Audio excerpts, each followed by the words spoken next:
इयम् आकाशवाणी सम्प्रति वार्ताः श्रूयन्ताम् प्रवाचिका सुषमा कुमारी।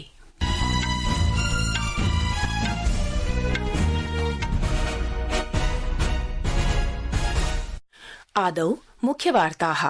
प्रधानमन्त्रिणा नरेन्द्रमोदिनोक्तं यत् भारतदेशेन तीव्रगत्या आर्टिफिशियल इंटेलिजेंस क्षेत्रे स्वीय अभिज्ञानं स्थापितम्। प्रगत्याः प्रशंसा अपि सर्वत्र भवति। आकाशवाणीतः मन की बात कार्यक्रमे प्रधानमन्त्रिणा भणितं यत् महिलानां योगदानं प्रत्येकस्मिन् क्षेत्रे उल्लेखनीयं वर्तते। अन्ताराष्ट्रिय महिला दिवसे सामाजिक अन्तर्जाल पटलं दिवसात्मकं यावत् प्रेरक महिलाभ्यः अपि समर्पयिष्यति। प्रधानमन्त्रिणा प्रोक्तं यत् स्वास्थ्य सर्वेषां कृते प्रशासनं सबका साथ सबका विकास इति कृते मध्यप्रदेशे आधारशिला एका संस्थापिता। तेलंगानायां नागरकुरनूल क्षेत्रे सुरंग विध्वंस दुर्घटनायां 8 श्रमिकाः सैन्य सहायतायै निष्कासिताः। होंडुरास नगरे समायाते भीषण सामुद्रिक झंझावाते सारा इति नामधेये भारतेन 26 टन मानवीय सहायता प्रेषिता। अपि च आईसीसी चैंपियंस ट्रॉफी क्रिकेट प्रतियोगितायाम् अद्य दुबई नगरे इंटरनेशनल खेल क्रीडांगणे भारतदेशः चिर प्रतिद्वन्दिनं पाकिस्तानदेशं सम्मुखी करोति।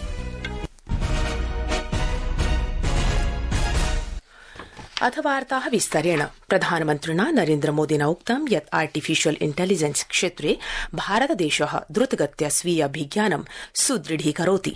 आकाशवाणीतः अद्य मन की बात इत्यस्मिन् कार्यक्रमे श्रीमोदिनोक्तं यत् भारतीय निवासिताः सर्वे जनाः नूतन प्रविधि क्षेत्रे आर्टिफिशियल इंटेलिजेंस जगत्याम् अग्रे एव चलन्ति। असौ पेरिस नगर्याम् AI अर्थात् आर्टिफिशियल इंटेलिजेंस उपवेशने भागं ग्रहणावसरे प्रवदति स्म। प्रधानमन्त्रिणोक्तं यत् यूनां सहभागिता कारणात् अन्तरिक्ष आर्टिफिशियल इंटेलिजेंस सदृश विभिन्न क्षेत्रेषु नूतन क्रान्ति समायातास्ति।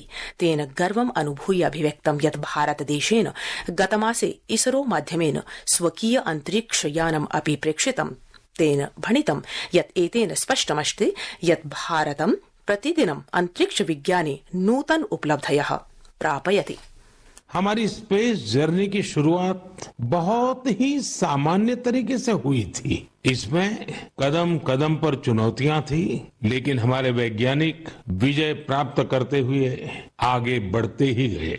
समय के साथ अंतरिक्ष की इस उड़ान में हमारी सफलताओं की लिस्ट काफी लंबी होती चली गई। लॉन्च व्हीकल का निर्माण हो, चंद्रयान की सफलता हो, मंगलयान हो, आदित्य L1 या फिर एक ही रॉकेट से एक ही बार में 104 सैटेलाइट्स को स्पेस में भेजने का अभूतपूर्व मिशन हो।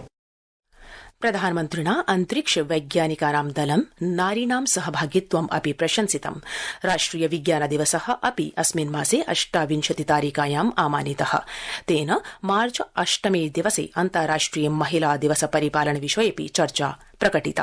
तेन भणितं यत् अवसरोऽयं नारी शक्ति नमन करण विशिष्ट अवसरो विद्यते। प्रधानमन्त्रिणा प्रतिपादितं यत् हंसा मेहता वर्येण स्वीय राष्ट्रिय ध्वज निर्माणात् तं प्रति हुतात्मभूताभ्यः महिलाभ्यः योगदानमपि अस्माकं समक्षम् उपस्थापितम् आसीत्।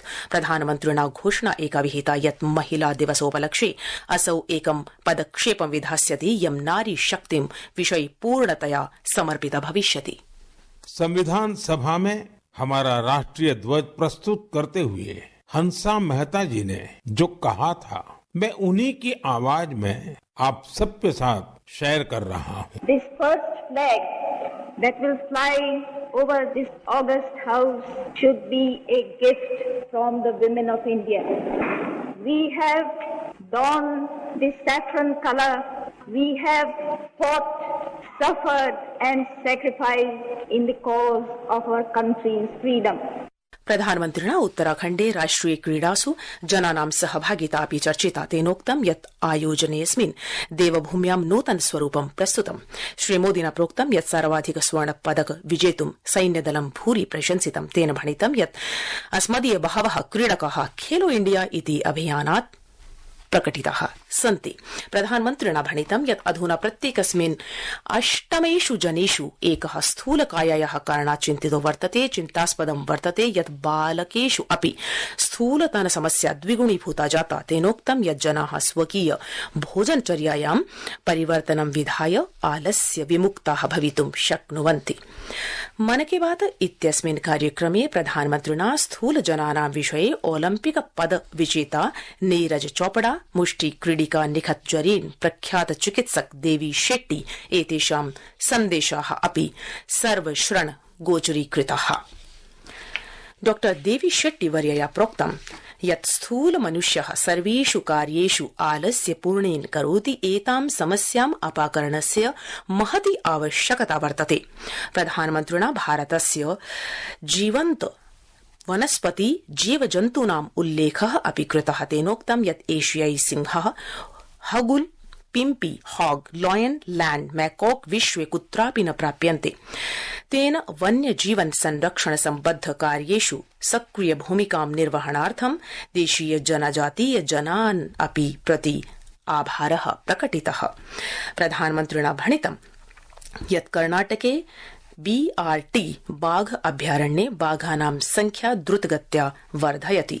श्रीमोदिना अंडमान निकोबार द्वीप समूहे डियर वुमेन नामधेया अनुराधा रावस्य उल्लेखः अपि कृतः। अनुराधा रावेन गत 3 दशकेषु मृग मयूराणां च रक्षार्थम् अभियानम् एकं प्रचालितम्।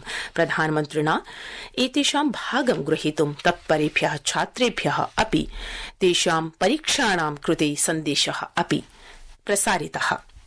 प्रधानमन्त्री नरेन्द्र मोदी मध्यप्रदेश, बिहार, असम प्रदेशानां 3 दिवसीय यात्रोपक्रमे मध्यप्रदेशस्य छतरपुर क्षेत्रं सम्प्राप्तवान्। अत्रावधौ सः छतरपुर जनपदे बाघेश्वरधाम चिकित्सा एवं विज्ञान अनुसंधान संस्थानस्य आधारशिलां संस्थापितवान्। अत्याधुनिक यन्त्रैः सुसज्जितेऽस्मिन् कर्क चिकित्सालये निर्धन कर्क रोगिणां निःशुल्क चिकित्सा भविष्यति। प्रधानमन्त्री नरेन्द्र मोदी अकथयत् यत् सर्वेषां कृते स्वास्थ्यं तेषां सर्वकारस्य सबका साथ सबका विकास इत्येतस्य संकल्पस्य मुख्यस्तम्भः वर्तते। अद्य मध्याह्ने मध्यप्रदेशस्य छतरपुर जनपदे आधारशिलां संस्थापयन् श्रीमोदी प्रोक्तवान् यत् इदं संस्थानं वञ्चित कर्करोगिभ्यः निःशुल्क चिकित्सां प्रापयिष्यति। कर्करोगम् आलक्ष्य सर्वकारस्य प्रयासान् प्रकटीकुर्वता तेन विज्ञापितं यत् आयतके कर्करोगस्य दूरीकरणार्थं बहवः घोषणाः कृताः। प्रधानमन्त्री भोपाले दिनद्वयात्मकस्य वैश्विक निवेशक शिखर सम्मेलनस्यापि उद्घाटनं विधास्यति। प्रधानमन्त्री श्वः बिहारस्य भागलपुर क्षेत्रे प्रयास्यति यत् सः प्रधानमन्त्री किसान योजनायाः 29तमां देयराशिम् अपि प्रकाशयिष्यति। अनेन माध्यमेन शेषे हि देशे 70 लक्षाधिक 9 कोटि परिमिताः कृषकाः 500 कोट्यधिक 21 सहस्र रूप्यकाणां वित्तीय सहायतां प्राप्स्यन्ति। संस्कृत वार्तायाः संस्करणमिदम् इदानीम् आकाशवाणीतः प्रसार्यते। सममेव अयं कार्यक्रमः आकाशवाण्याः अन्तर्जालपटले www.newsonair.gov.in इत्यत्र अथ च न्यूज़ ऑन एआईआर चलदूरभाषीय तन्त्रांशेऽपि उपलब्धो भविष्यति। तेलंगानायां नागरकुरनूल क्षेत्रे सुरंग विध्वंस दुर्घटनायां 8 श्रमिकाः सैन्य सहायतायै निष्कासिताः। आपदुद्धरण कार्याणि अत्र सजवगत्या जायमानानि सन्ति। राष्ट्रिय एवं राज्य आपत् प्रबन्धन दलं गतदिनादेव घटनास्थले उपस्थितो विद्यते। भारतदेशेन भीषण सामुद्रिक झञ्झावात् सारा इत्यमुम् आलक्ष्य 26 टनमिता मानवीय सहायता प्रेषिता। विदेश मन्त्रालयेन भणितं यत् सहायता सामग्र्यां सर्वाणि अपि साहाय्य सामग्री समाविष्टानि सन्ति। राष्ट्रपति पदासीना द्रौपदी मुर्मुः स्वामी दयानन्द सरस्वती महाभागस्य जयन्त्यवसरे तस्मै श्रद्धाञ्जलि समर्पितवती। दिल्ल्याः नवरचित विधानसभायाः प्रथम सत्रं श्वः प्रभृति प्राप्स्यति। सत्रस्य प्रथम दिवसे नूतन निर्वाचित विधायकाः शपथविधाम् अंगीकरिष्यन्ति। ICC चैम्पियन्स ट्रॉफी क्रिकेट प्रतियोगितायाम् अद्य दुबई नगरे इंटरनेशनल खेल क्रीडाङ्गणे भारतदेशः चिरप्रतिद्वन्दिनं पाकिस्तानदेशं सम्मुखीकरोति। पाकिस्तानदेशेन टॉस विजित्य प्रथम खेलनस्य निर्णयो विहितः। भारतीयजनाः प्रतियोगितायाः कृते समुत्सुकाः वर्तन्ते। इति वार्ताः।